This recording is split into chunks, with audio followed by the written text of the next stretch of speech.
kumakya ga leero ntegeezeddwa era nga ffenna bwe tutegeezeddwa nti omusumba Augustine Yiga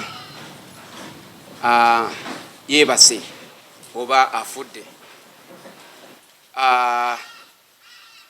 Tubadde tukimanyiko nti omusumba ono ayinza okuba nga abadde actually yafadda mu nnaku ezaggwa naye nga abadde ku life support, naye olwokuba badde balina kuteekateeka munda mu bo ne batamulanga, naye nga abadde ku byuma nga kwe bakyamukuumidde, naye nga abadde yagenda dda.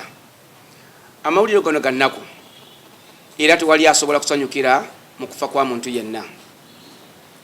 Yiga munnayuganda ate Yiga mwana w'abazadde be. Ntuusa okulumwa ennaku enyiike eri baganda be, ekika kye, mikwano gye n'abantu abadde bamusaamu ekitiibwa nga musumba waabwe.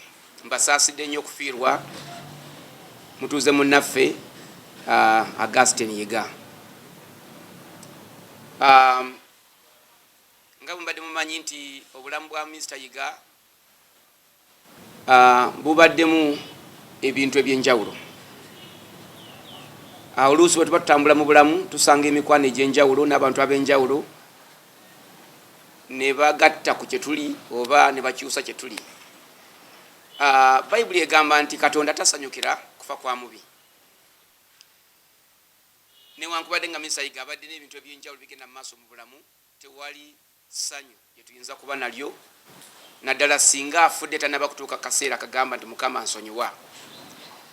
Ekirungi nti abadde n'akaseera ak'obulwadde akayinza okuba nga kamuwadde ebbanga ery'okwenenya nadde wa Katonda n'alokoka. Akaseera kamaze ku kitanda katusuubire nti Yiga afudde alokose. Bye twasembayo okumanya ku Mr. Yiga tebitukakasa nti abadde mulokole, naye nga tukkiriza katusabe essuubi weeriri nti ayinza okuba nga yeenenyezza.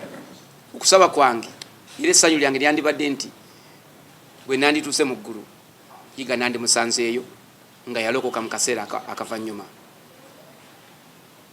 Okufa kwa Mr. Yiga kutuyigirize nti obulamu bulimu choices era nti tulina okuba nga tusalawo bulungi, okuba nga tuleka emikululo emirungi abaana baffe n'abantu abadde batulabirako tebayinza okuba nga beenyumiririzaamu.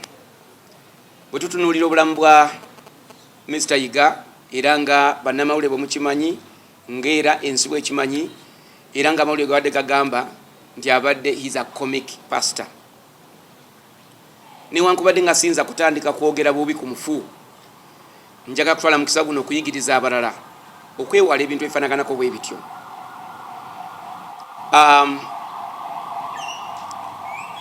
Okwagala ensimbi ez'amangu, okwagala ekitiibwa kyotannaba kugwanira biyinza okutwala mu kubeera nga olaga ekitiibwa ekyenjawulo kyotannaba kutuukako.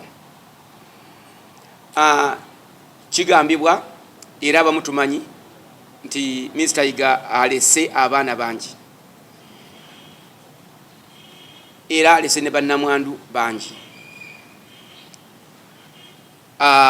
Bannamwandu abamu bamanyiddwa, abamu tebamanyiddwa.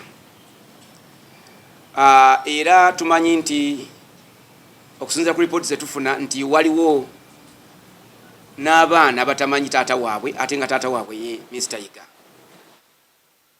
Nti waliwo abantu abaafuna obulwadde obwa siriimu obwaleetebwa okuba nga beegatta olw'empaka n'ebintu ebifanaganako bwe bityo.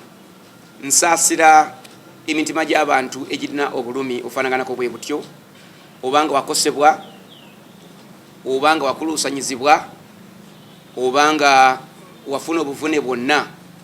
Njagala kutwala mukisa guno okwetonda ku lw'ekkanisa y'abalokole nti abasumba b'abalokole si batyo bwe beeyisa, naye wabanga wakosebwa,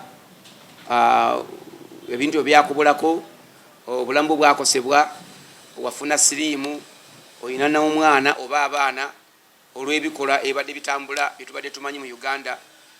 Otusaasire ekkanisa ya Kristo era twenenya Mukama naffe atusaasire.